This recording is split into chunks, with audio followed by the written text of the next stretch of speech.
नमस्कार दोस्तों, धीरज online study में आप लोगों का स्वागत है। दोस्तों, आज के वीडियो में हम लोग बौद्ध धर्म पर डिस्कस करेंगे, जो आपके आगामी परीक्षा के लिए अति महत्वपूर्ण है। तो आइए वीडियो प्रारंभ करते हैं। और आज का पहला प्रश्न है कि महात्मा बुद्ध का जन्म कहाँ हुआ था। ऑप्शन है Avanti, option B Vaishali, option C Kapilavastu या ऑप्शन डी राजगिरी। इनमें से बताइए सही जवाब क्या है। देखिए, सही जवाब है ऑप्शन सी कपिलवस्तु। देखिए, बौद्ध धर्म के प्रवर्तक महात्मा बुद्ध का जन्म कपिलवस्तु के समीप लुम्बिनी ग्राम में शाक्य क्षत्रिय कुल में हुआ था। देखिए, महात्मा बुद्ध के पिता का नाम शुद्धोधन था, जो शाक्य गण के प्रधान थे, और महात्मा बुद्ध के माता का नाम महामाया थी, जो कोलीय गण की राजकुमारी थी। ठीक है। देखिए, महात्मा बुद्ध के बचपन का नाम क्या था। सिद्धार्थ। जन्म के 7वें दिन इनकी माता का देहांत हो जाने से सिद्धार्थ का लालन पोषण उनकी मौसी गौतमी प्रजापति ने किया। ठीक। देखिए, 16 वर्ष की उम्र में सिद्धार्थ का विवाह यशोधरा से हुआ। ठीक। देखिए, यशोधरा का नाम बौद्ध ग्रंथों में गोपा और बिंबा मिलता है। ठीक। यशोधरा के पुत्र का नाम राहुल था। ठीक। अगला क्वेश्चन है, महात्मा बुद्ध के प्रथम उपदेश को क्या कहा गया है। ऑप्शन है धर्म चक्र प्रवर्तन, ऑप्शन बी महापरिनिर्वाण, ऑप्शन सी बुद्ध या ऑप्शन डी महाभिनिष्क्रमण। इनमें से बताइए सही जवाब क्या है। देखिए, सही जवाब है ऑप्शन ए धर्म चक्र प्रवर्तन। देखिए, महात्मा बुद्ध ने अपना प्रथम उपदेश सारनाथ में दिया था, और जिसे बौद्ध ग्रंथों में धर्म चक्र प्रवर्तन कहा गया है। ठीक। देखिए, गृह त्याग की घटना को क्या कहा गया है। महाभिनिष्क्रमण कहा गया है। ठीक है। देखिए, ज्ञान प्राप्त होने की घटना को बुद्ध कहा गया है। ठीक। देखिए, निर्वाण यानी बुद्ध की मृत्यु को महापरिनिर्वाण कहा गया है। ठीक है। अगला क्वेश्चन है, महात्मा बुद्ध ने अपना उपदेश किस भाषा में दिए। ऑप्शन है Prakrit, option B Sanskrit, option C Awadhi या ऑप्शन डी पाली। इनमें से बताइए सही जवाब क्या है। देखिए, सही जवाब है ऑप्शन डी पाली। अगला क्वेश्चन है, भगवान बुद्ध की मृत्यु कहाँ हुई थी। ऑप्शन है Kushinagar, option B Rajagriha, option C Kapilavastu या ऑप्शन डी वैशाली। इनमें से बताइए सही जवाब क्या है। देखिए, सही जवाब है ऑप्शन ए कुशीनगर। देखिए, महात्मा बुद्ध अपने जीवन के अंतिम पड़ाव में हिरण्यवती नदी के तट पर स्थित कुशीनारा पहुँचे, जहाँ पर 483 ईसा पूर्व में 80 वर्ष की उम्र में इनकी मृत्यु हो गई। इसे बौद्ध धर्म में महापरिनिर्वाण कहते हैं। ठीक। अगला क्वेश्चन है, महात्मा बुद्ध के गृह त्याग का प्रतीक क्या है। ऑप्शन है अश्व, ऑप्शन बी कमल, ऑप्शन सी चक्र या ऑप्शन डी स्तूप। इनमें से बताइए सही जवाब क्या है। देखिए, सही जवाब है ऑप्शन ए अश्व। देखिए, महात्मा बुद्ध के गृह त्याग का प्रतीक है अश्व। ठीक। जन्म का प्रतीक है कमल। ठीक है। देखिए, ज्ञान का प्रतीक है पीपल, जिसको बोध वृक्ष कहते हैं। मृत्यु का प्रतीक है स्तूप, और प्रथम उपदेश का प्रतीक है चक्र। ठीक। अगला क्वेश्चन है, किस शासक के शासनकाल में बौद्ध धर्म 2 संप्रदाय हीनयान व महायान में बंट गया। ऑप्शन है Kanishka, option B Ajatashatru, option C Kalashoka या ऑप्शन डी अशोक। इनमें से बताइए सही जवाब क्या है। देखिए सही जवाब है आपका ऑप्शन ए कनिष्क। देखिए चतुर्थ बौद्ध संगीत का आयोजन पहली शताब्दी ईसा पूर्व में कनिष्क के शासनकाल में कुंडलवन कश्मीर में आयोजित किया गया। ठीक, देखिए चतुर्थ बौद्ध संगीत के अध्यक्ष वसुमित्र एवं उपाध्यक्ष अश्वघोष थे। देखिए अश्वघोष कनिष्क का दरबारी कवि था। ठीक है, देखिए चतुर्थ बौद्ध संगीति में बौद्ध संघ दो संप्रदाय में विभाजित हो गया, हीनयान व महायान। ठीक, अगला क्वेश्चन है महात्मा बुद्ध को ज्ञान की प्राप्ति किस नदी के तट पर हुई थी? ऑप्शन है निरंजना नदी, ऑप्शन बी ऋजुपालिका नदी, ऑप्शन सी परुष्णी नदी या ऑप्शन डी सतुद्री। इनमें से बताइए सही जवाब क्या है। देखिए सही जवाब है ऑप्शन ए निरंजना नदी। देखिए महात्मा बुद्ध को ज्ञान की प्राप्ति 6 वर्षों की कठिन तपस्या के बाद 35 वर्ष की उम्र में वैशाख पूर्णिमा की रात को पीपल वृक्ष के नीचे निरंजना नदी के तट पर महात्मा बुद्ध को ज्ञान की प्राप्ति हुई। ठीक है, अगला क्वेश्चन है निम्नलिखित में से कौन सा एक बौद्ध केंद्र बुद्ध के जीवन काल में उनसे सीधे रूप से संबंध नहीं है? ऑप्शन है Sarnath, option B Sanchi, option C Kapilavastu या ऑप्शन डी राजगिरी। इनमें से बताइए सही जवाब क्या है। देखिए सही जवाब है ऑप्शन बी सांची।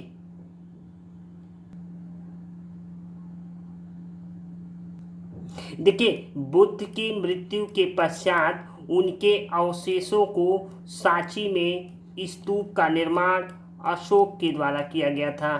ठीक है, देखिए सारनाथ भगवान बुद्ध के जीवन से जुड़ा हुआ है।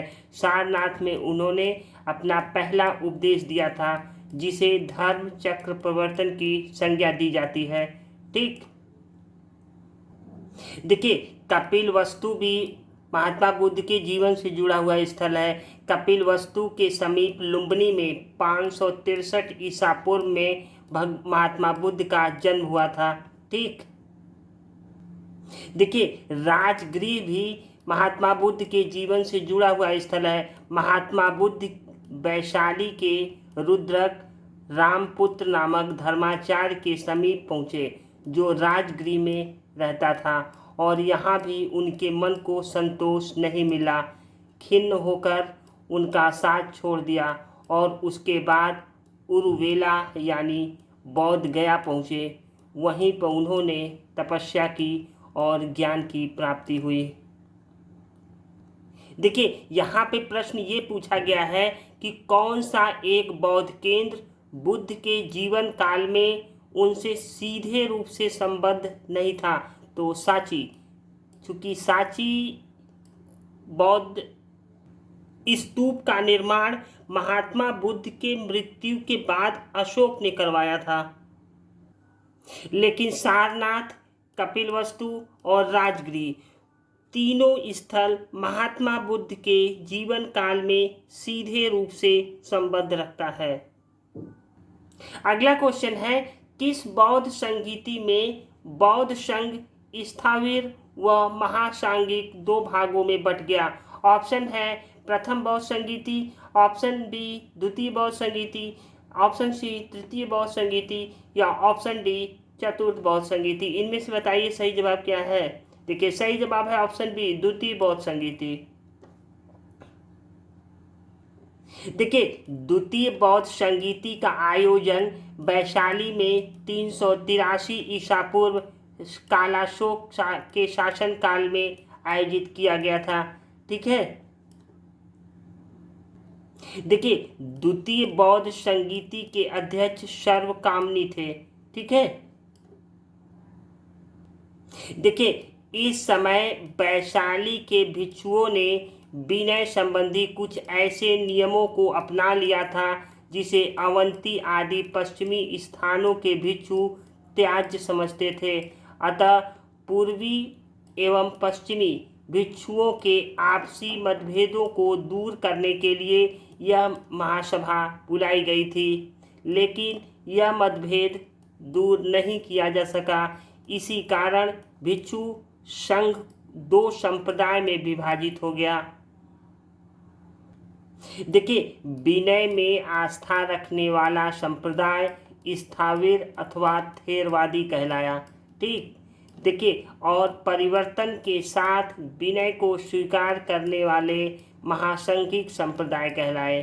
ठीक,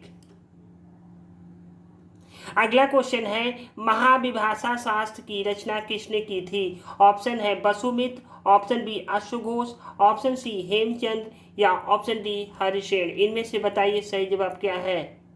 देखिए, सही जवाब है ऑप्शन ए वसुमित्र।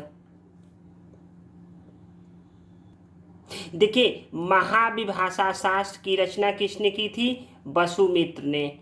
ठीक है, और बुद्ध चरित्र की रचना किसने की थी? अश्वघोष ने। और प्रशिष्ट पर्व की रचना हेमचंद ने की थी। ठीक, और इलाहाबाद प्रशस्त लेख की रचना किसने की थी? हरिसेन ने। अगला क्वेश्चन है, निम्नलिखित में से कौन बुद्ध का समकालीन नहीं था? ऑप्शन है Prasenjit, option B Bimbisara, option C है उदयन या ऑप्शन डी है उदयभद्र। इनमें से बताइए सही जवाब क्या है। देखिए, सही जवाब है ऑप्शन डी उदयभद्र। देखिए, महात्मा बुद्ध का समय 563 ईसा पूर्व से 483 ईसा पूर्व तक माना जाता है। ठीक है, और जबकि हर्यक वंश के शासक उदयभद्र का शासनकाल 461 ईसा पूर्व से 445 ईसा पूर्व तक माना जाता है। देखिए, बिंबिसार का शासनकाल क्या है? 544 ईसा पूर्व से 492 ईसा पूर्व तक है। ठीक, देखिए, कौशल महाजनपद के राजा प्रसेनजीत महात्मा बुद्ध के समकालीन थे। ठीक है, कौशल राज्य का उदय 6ठी शताब्दी ईसा पूर्व के आसपास हुआ था। ठीक, देखिए, वत्स राज्य के राजा कौन थे? उदयन। और वत्स राज्य की राजधानी कहाँ थी? कौशाम्बी। ठीक,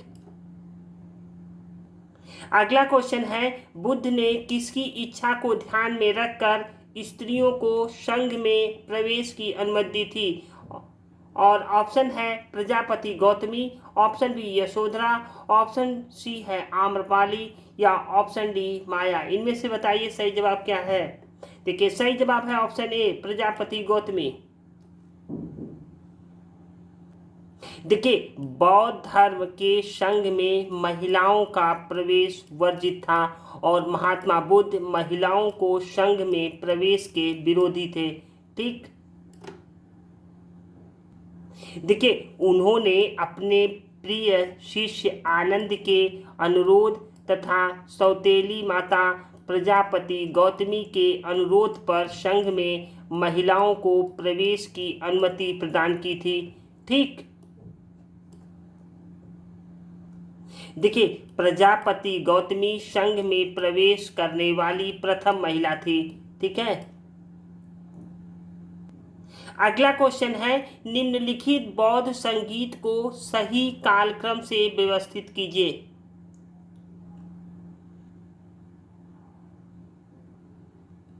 देखिए, प्रथम बौद्ध संगीत का आयोजन 483 ईसा पूर्व में राजगिरी में हुआ था। तो सबसे पहला नंबर 1 हो गया। ठीक, देखिए, द्वितीय बौद्ध संगीत का आयोजन 383 ईसा पूर्व में वैशाली में हुआ था। तो ये दूसरा नंबर ये हो गया।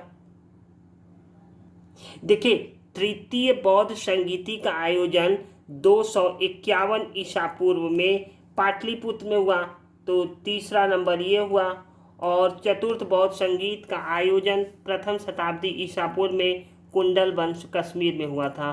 ठीक है, तो ये चौथे नंबर पे आएगा। ठीक, देखिए इसका क्रम क्या हो जाएगा, सबसे पहले राजगिरी आएगा, फिर वैशाली आएगी, फिर पाटलिपुत्र आएगा, फिर कुंडल वन कश्मीर आएगा।